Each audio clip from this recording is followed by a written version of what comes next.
আসসালামু আলাইকুম। আশা করছি সকলেই মহান আল্লাহ তাআলার অশেষ রহমতে অনেক অনেক ভালো আছেন এবং সুস্থ আছেন। আজকে আমরা গুণোত্তর ধারার অসীম পদের সমষ্টি নির্ণয় এই টপিকের একটা স্পেশাল ক্লাস নিব। এই টপিক থেকে বিসিএস এ প্রচুর পরিমাণে প্রশ্ন হয়। সামনে যারা 51তম বিসিএস দিবেন আপনাদের জন্য কাজে লাগবে। নিবন্ধনে আসতে পারে, প্রাইমারিতে আসতে পারে, সকল জবের জন্য ইম্পর্টেন্ট। ব্যাংক প্রিলিতে আসতে পারে। তো যারা যুক্ত আছেন ফার্স্ট একটু আমাকে জানাবেন কথা লেখাটা ক্লিয়ার কিনা। গুণোত্তর ধারার অসীম পদের সমষ্টি নির্ণয় এটা আমরা আজকে ভালো করে শিখবো।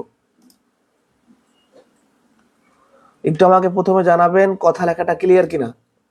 যারা যুক্ত আছে একটু জানাবো কথা লেখাটা ক্লিয়ার কিনা। কথা লেখা ক্লিয়ার থাকলে আমি শুরু করে দিব। সর্বশেষ 50তম বিসিএস এখান থেকে প্রশ্ন আসছে।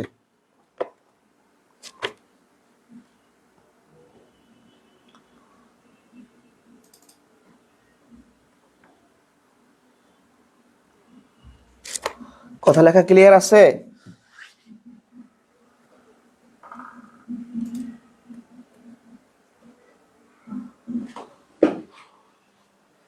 যারা যুক্ত আছেন জানাবেন কথা লেখাটা ক্লিয়ার কিনা।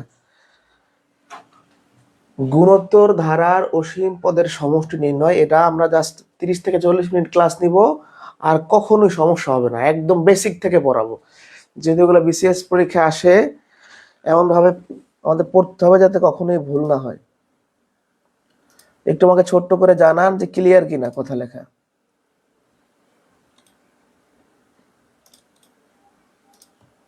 একটু দ্রুত কমেন্টে জানান যে কথাটা ক্লিয়ার আছে কিনা।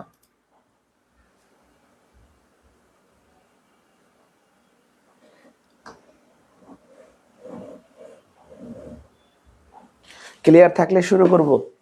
আর ক্লাসটা রেকর্ড থাকবে, চাইলে শেয়ার করে রাখতে পারেন। এই টপিকটা থেকে কিন্তু বিসিএস এ প্রশ্ন হয়, বিভিন্ন চাকরি পরীক্ষাতে প্রশ্ন হয়। আমি 1 মিনিটের মধ্যে ক্লাস শুরু করব। সবাইকে হোয়াটসঅ্যাপ গ্রুপে লিংকটা দিচ্ছি।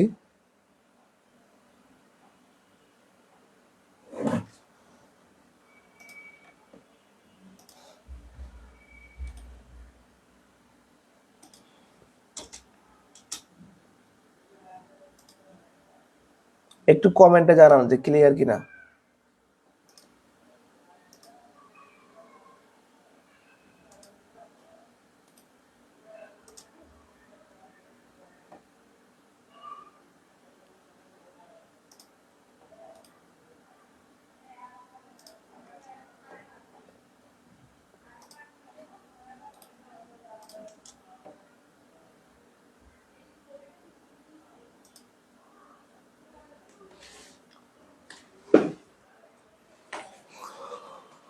মনে হয় ক্লিয়ার আছে নাকি? শুরু করব। একটু কমেন্টে জানান, রেসপন্স করতে হবে।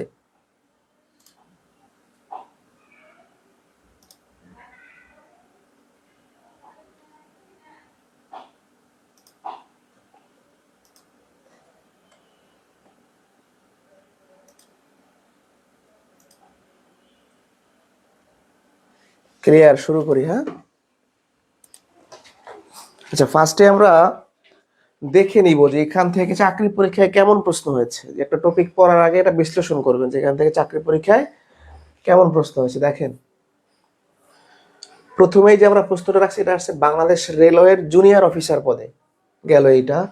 এটা আসছে সর্বশেষ যে বিসিএস 50তম বিসিএস প্রিলিতে আসছে। তারপরে আমরা চলে যাব, এটা আসছে কোথায়? 43 বিসিএস। তারপরে এটা একটা প্র্যাকটিসের জন্য আমরা রাখছি। এটা আসছে কোথায়? 41 বিসিএস। তার মানে আমরা যদি এই টপিকটা বিশ্লেষণ করি 3টা বিসিএস এ, এবং এগুলো কিন্তু রিসেন্ট বিসিএস 41, 43, মানে 45 বিসিএস এর পর যেহেতু বিসিএস এর সিলেবাসটা একটু চেঞ্জ হয়েছে, মানে 35-এর পরে, তো বিশ্লেষণ করলে দেখা যায় যে কম বেশি 2-একটা বিসিএস পরেই আসে প্রশ্ন। তো যাই হোক, বিসিএস পিলির জন্য ইম্পর্টেন্ট। তারপর বিভিন্ন 11 থেকে 20তম গ্রেড অথবা নন ক্যাডার পরীক্ষাতে এগুলো আসে। আপনার নন ক্যাডারের কোশ্চেন ব্যাগে দেখবেন যে এরকম অসীম পদের সমষ্টি বের করতে বলছে। তো যাই হোক, তাহলে আমরা অসীম পদের সমষ্টি ভালো করে শিখবো যাতে আর কখনোই আমাদের ভুল না হয়। আর শুরুতে একটা কথা জানাই রাখি, আমরা এই সপ্তাহেই নতুন একটা ব্যাচ শুরু করব। যারা 51তম বিসিএস দিবেন, 19তম নিবন্ধন দিবেন, প্রাইমারি প্রধান শিক্ষক নিয়োগ পরীক্ষা দিবেন, অষ্টম নিবন্ধন দিবেন প্রধান শিক্ষক, সহকারী প্রধান শিক্ষক নিয়োগ পরীক্ষার জন্য, আমাদের এই ব্যাচটাতে অ্যাড হইতে পারেন। ব্যাচে ভর্তি হইলে এই বইটাও নিতে পারেন চাইলে। এই বইটাতে বেসিক শর্টকাট দুটোই আছে। ব্যাচের বিষয়ে জানতে, অনলাইন কোর্স সম্পর্কে জানতে এই নাম্বারে হোয়াটসঅ্যাপে মেসেজ করবেন, তাহলেই হবে। শুরু করি।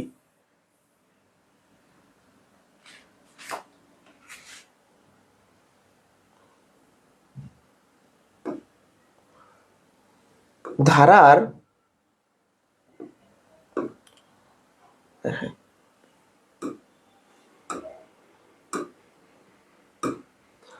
ধারার অসীম পদের সমষ্টি নির্ণয় করার ক্ষেত্রে একটা সূত্র আছে, সূত্রটার বিষয়ে আমরা পরে বলি। আসলে অসীম পদের সমষ্টি বলতে কি বোঝায়? একটা ধারা দেওয়া আছে যে ধারার অসীম ত্বক অথবা অসীম সমষ্টি বলতে পারে। যাই হোক, তাহলে এখন আমরা এই গুণোত্তর ধারার অসীম পদের সমষ্টি করার একটা সূত্র শিখবো, summation of infinity. S of infinity মানে কি? সামেশন অফ ইনফিনিটি মানে অসীম পদের যোগফল সমান a বাই 1 মাইনাস r। মানে ছোট্ট একটা সূত্র, খুবই ইজি একটা সূত্র। এই সূত্রটা এখানে এর পরিচয়টা হচ্ছে প্রথম পদ, এর পরিচয়টা হচ্ছে কি? প্রথম পদ। আর এই যে আর, আর মানে রেশিও, কমন রেশিও, সাধারণ অনুপাত। তাহলে আর এর পরিচয়টা কি? সাধারণ অনুপাত। তাহলে কি বলছি? গুণোত্তর ধারার অসীম পদের সমষ্টি নির্ণয় করার জন্য আমাদের এই সূত্রটা মুখস্থ করতে হবে। এটা কিন্তু কোনো শর্টকাট না, মেইন সূত্র, বেসিক সূত্র। S of infinity is equal to a by 1 minus r। এ হলো প্রথম পদ, আর হলো সাধারণ অনুপাত। একটা কোশ্চেন আমরা দেখি, বলছে যে এই ধারাটার অসীম পদের সমষ্টি। এটা বাংলাদেশ রেলওয়ের জুনিয়র অফিসার পদের পরীক্ষায় আসছে। তো আমরা সূত্রটা আগে লিখে ফেলি যে summation of infinity is equal to a by 1 minus r। এখন এই যে ধারাটা দেওয়া আছে, এই ধারা এর মান কত? এ মানে প্রথম পদ, প্রথম পদ দেওয়া আছে 1। এই ধারায় আর এর মান কত? আর এর মান কিভাবে বের করে? একটা গুণোত্তর ধারার সাধারণ অনুপাত বের করার নিয়মটা হলো দ্বিতীয় পদকে প্রথম পদ দ্বারা ভাগ করতে হয়। দ্বিতীয় পদ হইলো হাফ, প্রথম পদ হইলো 1। এই যে দ্বিতীয় পদ হলো হাফ, প্রথম পদ হলো 1। হাফকে 1 দ্বারা ভাগ করলে হাফই হয়। তার মানে আমরা এর মানও জানি, আর এর মানটাও জানি। জাস্ট এখানে বসায় দিব। এর মানটা হচ্ছে 1, আর এর মানটা হচ্ছে হাফ। এবার যদি আমরা ক্যালকুলেশন করি, উপরে 1 থেকে হাফ বিয়োগ করলে হাফই থাকে। অথবা আপনি এভাবে বিয়োগ করতে পারেন, আপনার যদি ইচ্ছা হয়, একই কথা, হাফ। তো এটা এভাবে করার আসলে কিছু নেই, 1 থেকে হাফ বিয়োগ করলে হাফই হয়। এবার এই ক্যালকুলেশনটা কিভাবে করবো একটু দাগ দিয়ে দিই। এটা কিভাবে করবো আমরা? একটা সংখ্যাকে বা একটা ভগ্নাংশকে অপরটা ভগ্নাংশ দিয়ে ভাগ করার নিয়মটা হলো উপরেটা ঠিক থাকবে, উপরে আছে 1 ঠিক থাকবে, এই ভাগকে গুণাকার লিখবো, দ্বিতীয়টা উল্টাই দিব, 2 উপরে 1 নিচে, তাহলে অ্যান্সার হচ্ছে 2। একটু ভালো করে লিখি, অ্যান্সার হচ্ছে 2। কোথায়? ক নাম্বার অপশন। 1 কে হাফ দ্বারা ভাগ করলে কি হয় দেখেন, উপরেটা ঠিক থাকবে, ভাগকে গুণাকার লিখবো, দ্বিতীয় ভগ্নাংশটা উল্টাই লিখবো, অ্যান্সার হচ্ছে 2। এটা বুঝতে পারছে কিনা একটু কমেন্টে বলেন, এটা বুঝতে পারছে কিনা, একটু রেসপন্স করতে হবে। এটা বুঝতে পারছে কিনা একটু জানান। সবাই একটু ক্লাসটা শেয়ার করে দেন, এত কম উপস্থিতি নিয়ে তোর ক্লাস কন্টিনিউ করা খুব টাফ।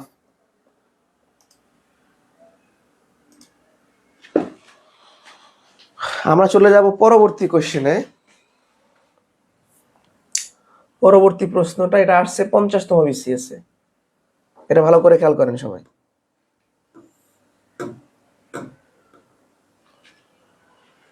-1 হাফ -1/4 +1/8 -1/16 এই অসীম ধারাটার যোগফল বের করতে বলছে, 50 বিসিএস এর কোশ্চেন।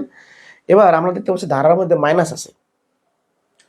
তো একটু বেসিক আলোচনা করি, ধারা কি? একটা অনুক্রম বা সিকোয়েন্সের পদগুলো যদি পরপর প্লাস চিহ্ন দ্বারা যুক্ত থাকে, তাহলে ধারা মানে কিন্তু প্লাস চিহ্ন। তাহলে বলতে পারেন যে ধারা মানে তো ভাই প্লাস চিহ্ন, তাহলে এখানে মাইনাস কই থেকে আসলো? এই জিনিসটা এভাবে লেখা যায় না, এটা লেখা যায় না এভাবে, প্লাস আকারে সাজানো যায়। মানে আমরা মাইনাসটা ব্র্যাকেটের ভিতর দিলাম, লেখা যায়।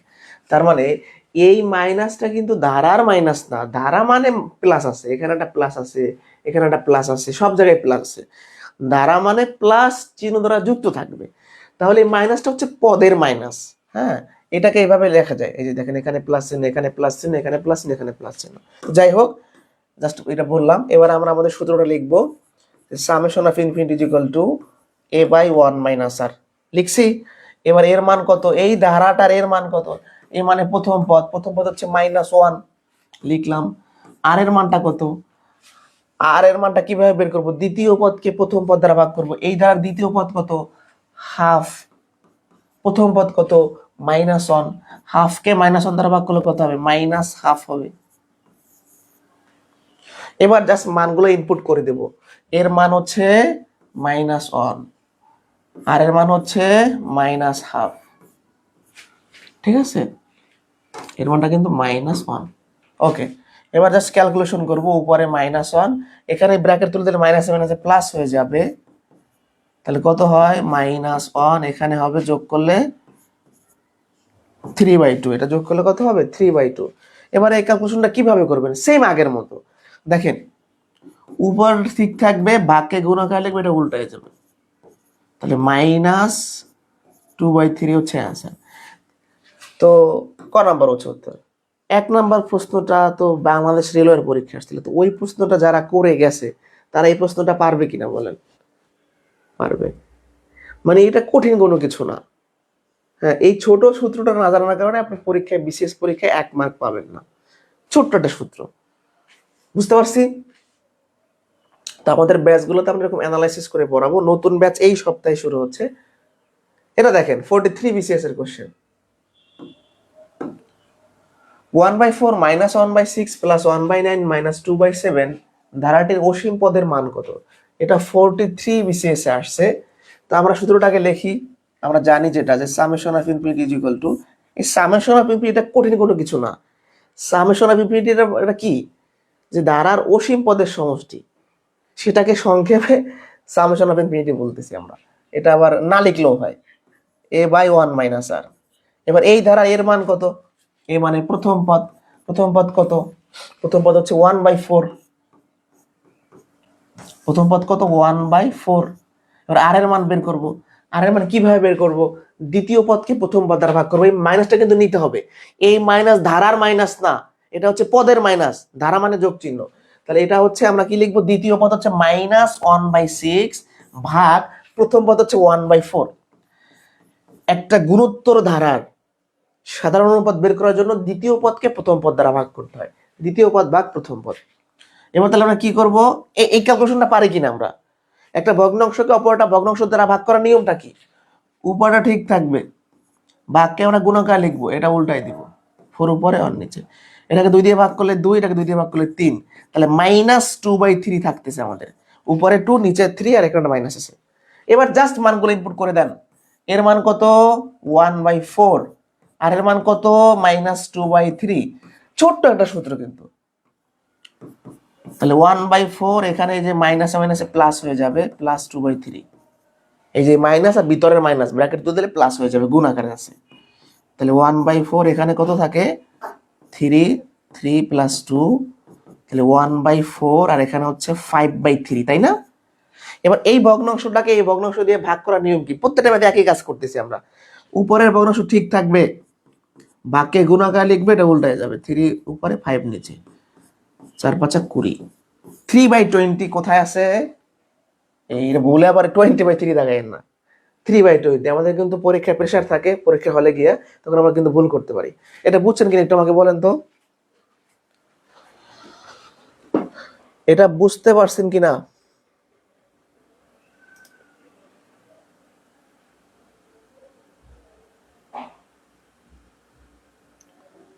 একটু কমেন্টে জানান যে এটা বুঝতে পারছেন কিনা।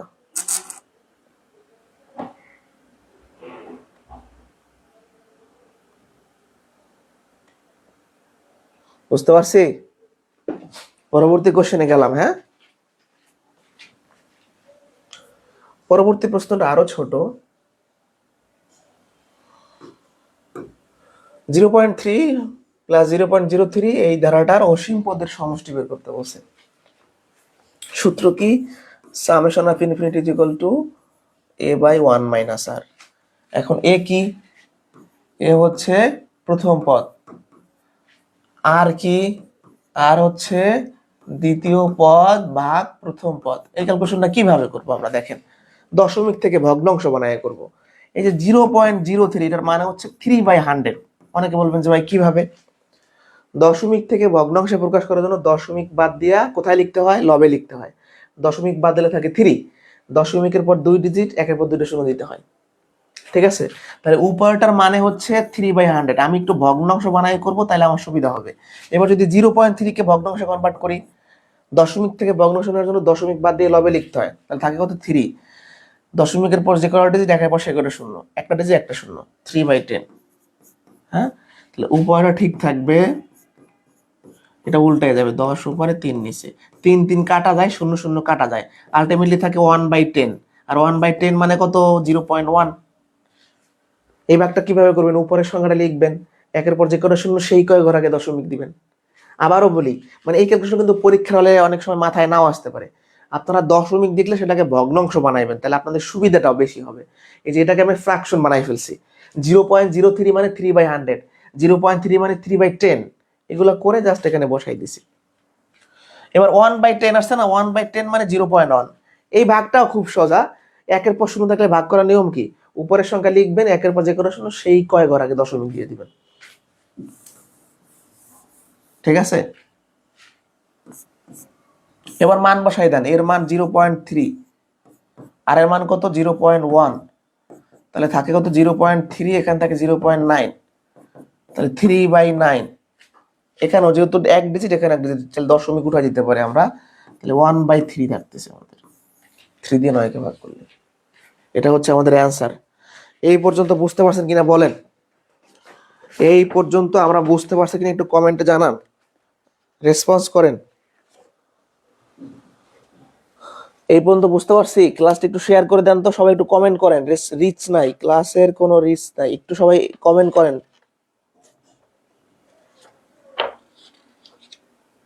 এই পর্যন্ত বুঝতে পারছি কিনা,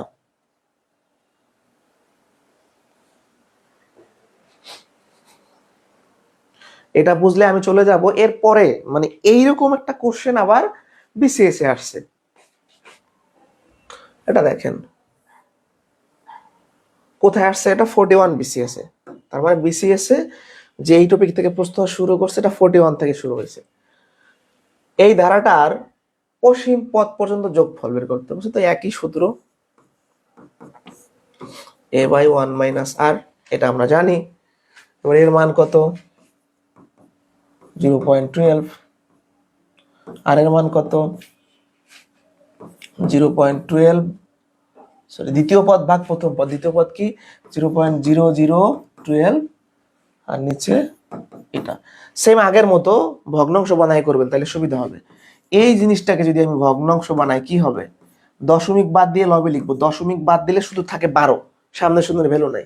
এবার দশমিকের পর কয় ডিজিট, 4 ডিজিট, তাহলে একের পর 4টা শূন্য দিয়ে দিবেন, 4টা। দশমিকের পর যে কটা ডিজিট, একের পর সে কটা শূন্য। এবার আমরা 0.12 কে যদি এই ভগ্নাংশ বানাই, দশমিক বাদে থাকে 12, 2 ডিজিট, একের পর 2 শূন্য। এবার এখানে সবগুলা বসাই দিব মান, 12 এটা, আর নিচে 12/100।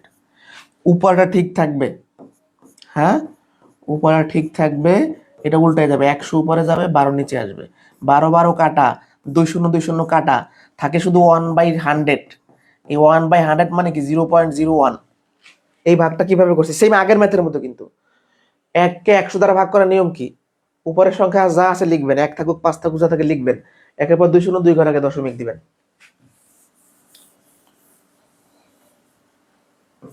এর মান কত 0.12, আর এর মান কত 0.01, তাহলে উপরে 0.12 আর নিচে থাকতেছে কত, এটা থাকে 0.99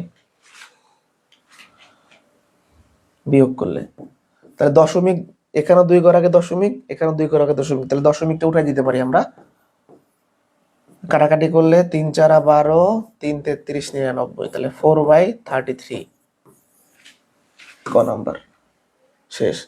মানে এগুলা মানুষ শিখতে চায় না, মানুষ হলে ওই 2 4টা মান নির্ণয়ের অঙ্ক, একটা ছোট ছোট ম্যাথ, এগুলো করাইলে উপস্থিতি বেশি থাকে, যখনই ভালো জিনিস করাইতে যাই স্টুডেন্ট পাওয়া যায় না।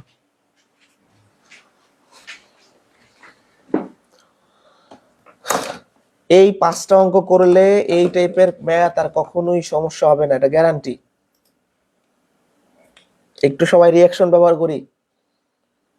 এটা বুঝতে পারছো কিনা একটু কমেন্টে বলেন তো। এই একটা সূত্র দিয়ে আমরা 1 মার্ক গেইন করতে পারবো আশা করি। এটা বুঝতে পারছি? ওকে, এটা বুঝলে এই পর্যন্তই। এই একটা সূত্র দিয়ে আপনারা এই টাইপের ম্যাথ করে এই পর্যন্ত এই 5টা করলেই হবে।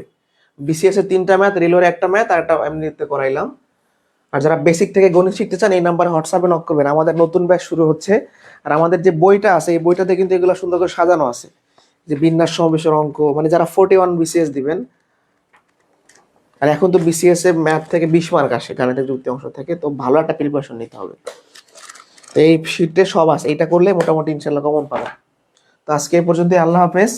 নতুন ব্যাচ শুরু হচ্ছে, এই নাম্বারে হোয়াটসঅ্যাপে নক দিবেন। মোট ক্লাস নিব 80 থেকে 85টা, পরীক্ষা হবে 20টা, এবং ওই শীটটা পাঠাবো কুরিয়ারে। 51তম বিসিএস যারা দিবেন, 41 বিসিএস, 19তম এনটিআরসি যারা দিবেন, প্রাইমারি যে কোনো জবের জন্য, প্রাইমারি, নিবন্ধন, বিসিএস সকল জবের জন্য আমাদের এই কোর্সটা। লিখিত ম্যাথ থাকে, পিলি থাকে, টেকনিক থাকে, বেসিক থাকে। এই নাম্বারে হোয়াটসঅ্যাপে নক দেন, ভর্তি হয়ে দেখতে পারেন। এবং কোর্স ফি খুবই কম, মানে এরকম আর কোর্স ফি বাংলাদেশে নাই। তো আজকে এই পর্যন্তই, আল্লাহ হাফেজ। যেহেতু রমজান মাস, সবাই রেস্ট করেন।